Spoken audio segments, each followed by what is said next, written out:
வணக்கம். TNOU Tamil Nadu open university இப்போ academic year ஸ்டூடெண்ட்ஸுக்கான ரிசல்ட்லாம் வந்திருக்கும். அந்த ரிசல்ட் பார்த்ததுக்கப்புறம் பார்த்தீங்கன்னா உங்களுக்கான அடுத்து ரீரெஜிஸ்ட்ரேஷன் பண்ண வேண்டியது எப்போ, அதாவது செகண்ட் இயர் படிக்கிறவங்க படித்து முடித்தவங்க தேர்ட் இயருக்கான ஃபீஸ் கட்டுறது எப்போ, இல்லாட்டி ஃபஸ்ட் இயர் முடித்தவங்க செகண்ட் இயருக்கான ஃபீஸ் பே பண்ணுறது எப்போ. ஸோ அந்த மாதிரிலாம் கொஸ்டின் வந்து ரைஸ் பண்ணிட்டு தான் இருக்கீங்க, குறிப்பாக அகாடமிக் இயரில் படிக்கிறவங்க. ஸோ அவங்களுக்கான யூனிவர்சிட்டி சைட்லேருந்தே சொன்ன ஒரு அஃபிஷியல் இன்ஃபர்மேஷன், ஒரு டென்டேட்டிவ் டேட்டாக சொல்லியிருப்பாங்க, பற்றியா தற்காலிக தேதியாக சொல்லியிருப்பாங்க. பட் அதுக்கப்புறம் கன்ஃபார்ம் பண்ணி ஒரு டேட்டும் சொல்லுவாங்க. பட் இருந்தாலுமே நீங்கள் கேட்குறதுனால டென்டேட்டிவாக இந்த வரை யூனிவர்சிட்டி சைடு என்ன சொல்லியிருக்காங்க அப்படின்ற இன்ஃபர்மேஷனை வந்து உங்களுக்கு நான் ப்ரொவைட் பண்ணுறேன். இப்போ காலண்டர் இயரில் படிக்கிறவங்களாம் பார்த்தீங்கன்னா நெக்ஸ்ட் இயருக்கு இப்போ செகண்ட் இயருக்கான ஃபீஸோ இல்லை தேர்ட் இயருக்கான இயர்லி ஃபீஸோ நீங்கள் பே பண்ணி முடிச்சிருப்பீங்க.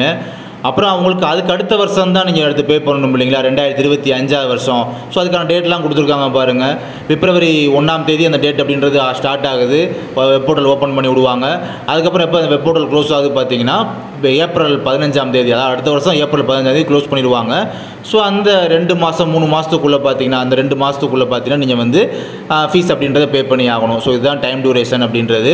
அதுக்கப்புறம் குறிப்பாக இப்போ அகாடமிக் இயர் தான் கேட்குறீங்க, அவங்களுக்கு இந்த வருஷம் பார்த்தீங்கன்னா எப்போ ஃபீஸ் பே பண்ணணும்னா அந்த செமஸ்டர் பேட்டர்னில் படிக்கக்கூடிய ஸ்டூடெண்ட்ஸ் பார்த்தீங்கன்னா இப்போ ஜூலை மந்த் வந்து போர்ட்டல் ஓப்பன் பண்ணி விடுவாங்க, ஜூலை 15ஆம் தேதி இந்த வருஷமே.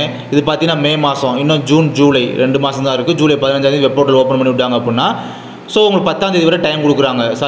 10வது மாதம் 15ஆம் தேதி வரை டைம் கொடுக்குறாங்க. ஸோ அதனால் பார்த்தீங்கன்னா கிட்டத்தட்ட 3 மாதம் டைம் டியூரேஷன் அப்படின்றதுக்கு நீங்கள் ஃபீஸ் பே பண்ணி முடிக்கிறதுக்கு.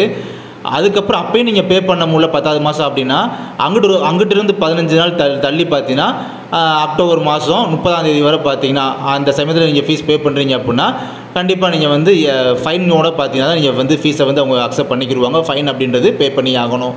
வேறு ஏதாவது டவுட்ஸ் இருந்தால் நீங்கள் வந்து கமெண்ட் பாக்ஸில் மென்ஷன் பண்ணி வைங்க. மேஜர் என்ன டவுட் இருக்கோ அதுக்கான வீடியோவை நம்ம நெக்ஸ்ட்டு கூட பார்க்கலாம். தேங்க்யூ.